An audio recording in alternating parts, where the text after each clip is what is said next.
एक बयान में ख्वाजा आसिफ का कहना है कि इतनी गैर यकीनी सूरत हाल में नवाज शरीफ को पाकिस्तान नहीं बुला सकते।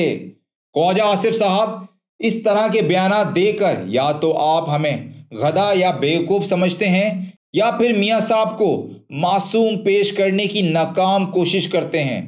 वैसे इस बयान पर बकौल आपके मैं भी यही कहूँगा, कोई शर्म होती है, कोई हया होती है ख्वाजा साहब, कोई ग्रेस होती है।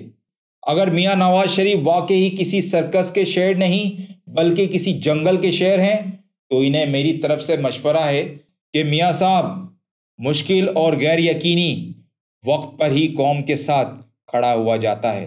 जिस तरह इमरान खान खड़ा है, यूके से बयानात और बढ़ के मानने से बेहतर है पाकिस्तान आकर अपने कारकुनों के साथ साथ हालात का मुकाबला करें। शायद आप जैसे लोगों के लिए ही ये शेर लिखा था किसी ने। वो मर्द नहीं जो डर जाए हालात के खूनी मंजर से। जिस दौर में जीना मुश्किल हो, इस दौर में जीना लाजिम है।